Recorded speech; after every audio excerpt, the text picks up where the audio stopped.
naquela fábrica barulhenta, onde o eco das máquinas parecia nunca descansar, existia um homem que passava despercebido por todos. Dia após dia, ele caminhava pelos corredores com seu carrinho de limpeza, sua vassoura e o mesmo olhar sereno que carregava há mais de uma década. O nome dele era Pedro, um faxineiro dedicado, pontual, silencioso, daqueles que as pessoas cumprimentam sem realmente enxergar. Um homem que trabalhava com dignidade, mas que era invisível para quase todos. Enquanto isso, em um nível completamente diferente da hierarquia, estava Renato, o engenheiro-chefe. Jovem, considerado um prodígio, confiava demais em sua formação e em seus títulos. Talentoso, sim, mas também arrogante. Ele se achava insubstituível, acreditava que sabia mais do que qualquer um sobre motores, engrenagens, sistemas e tudo que envolvia aquela fábrica.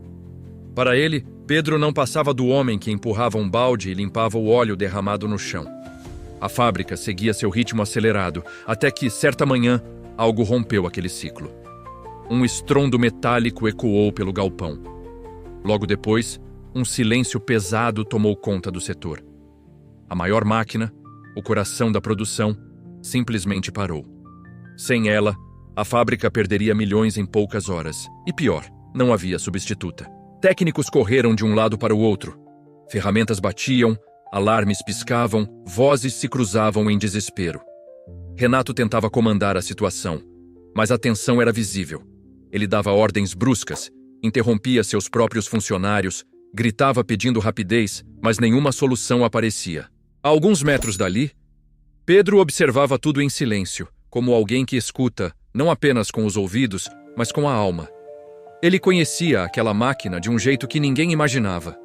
Por anos, limpou cada canto, cada engrenagem, cada tubo. Sabia o cheiro dela quando estava superaquecendo.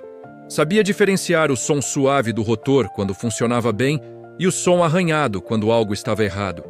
Ele não era engenheiro. Ele não tinha diploma, mas ele tinha tempo. Tempo de convivência, tempo de atenção, tempo de escuta. Pedro respirou fundo, se aproximou devagar e disse com a voz mansa de sempre: "Posso ajudar?" Renato riu. Um riso alto, arrogante, carregado de deboche, e respondeu sem pensar: "Não mexa nisso. Você não entende de máquinas. Vá cuidar da limpeza." Foram palavras que cortaram como lâmina. Pedro baixou os olhos por um instante, como quem está acostumado a ouvir esse tipo de coisa, mas algo dentro dele dizia que não podia simplesmente voltar para o carrinho e fingir que nada estava acontecendo. Ele sabia o que aquela máquina tinha. Ele sabia o que precisava ser feito. Foi então que o alarme principal da máquina disparou. Um aviso grave, contínuo, capaz de congelar qualquer um. O sistema indicava superaquecimento extremo. E se nada fosse feito em poucos minutos, a explosão poderia destruir boa parte da fábrica. O risco era real, e agora o pânico tomou conta da equipe. Renato empalideceu. As mãos tremiam. Os técnicos se olhavam, desesperados. Ninguém tinha uma resposta. E naquele momento de puro medo, a arrogância deu espaço para a realidade. Renato finalmente percebeu que não tinha o controle de nada. Ele olhou para Pedro. Um olhar diferente, sem orgulho, sem superioridade. Era um pedido mudo. "Ajude-nos. Por favor."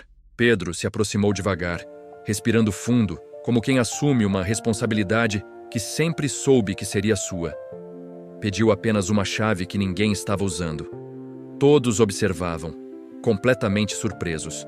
Ele abriu uma pequena tampa lateral, quase imperceptível para quem não conhecia a máquina por dentro. Ajustou uma válvula escondida entre duas placas, retirou um pedaço de metal que estava preso no rotor e fez a lubrificação de um ponto específico que os técnicos jamais tinham notado. 5 minutos. Apenas 5 minutos bastaram. E então, como se estivesse despertando de um sono profundo, a máquina voltou a funcionar. Primeiro um ronco leve, depois o som estável, constante, perfeito. O som que Pedro conhecia como ninguém. O setor inteiro ficou em silêncio, observando aquilo acontecer como se fosse um milagre. A expressão de Renato era indescritível. Não havia mais arrogância. Não havia superioridade. Havia apenas admiração. e vergonha por não ter enxergado antes o valor daquele homem tão simples. Pedro limpou as mãos no pano que sempre carregava e disse, com a humildade de quem não precisa provar nada: eu só escuto ela há muitos anos. Renato se aproximou devagar. Pela primeira vez, não falava como chefe, mas como alguém que finalmente aprendeu algo. Agradeceu Pedro com sinceridade. Aquele agradecimento ecoou entre os funcionários e, em poucas horas, a fábrica inteira já sabia. O faxineiro tinha salvado a produção. O homem invisível tinha feito o impossível. O simples tinha vencido onde os especialistas falharam. E naquele dia, muita coisa mudou. Não apenas a produção voltou a funcionar, mas o respeito. A maneira como olhavam para Pedro.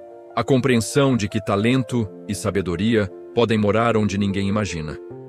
De que Deus coloca pessoas em nosso caminho com dons incríveis, independentemente do título que carregam no crachá. A moral dessa história é simples, mas profunda. Nunca subestime alguém pelo cargo que ocupa, porque há pessoas extraordinárias escondidas atrás de funções simples. Há talentos brilhantes que só precisam de uma oportunidade. E há soluções grandiosas nas mãos daqueles que o mundo insiste em ignorar. E lembre-se, às vezes, a vitória mais impressionante vem da pessoa que você menos espera. A mão que Deus usa para transformar o impossível em realidade pode ser justamente a mão que você nunca enxergou. Se você também acredita que o valor de uma pessoa está no coração e na dedicação, compartilhe essa mensagem. Vamos valorizar o respeito e a admiração por todos. Até a próxima!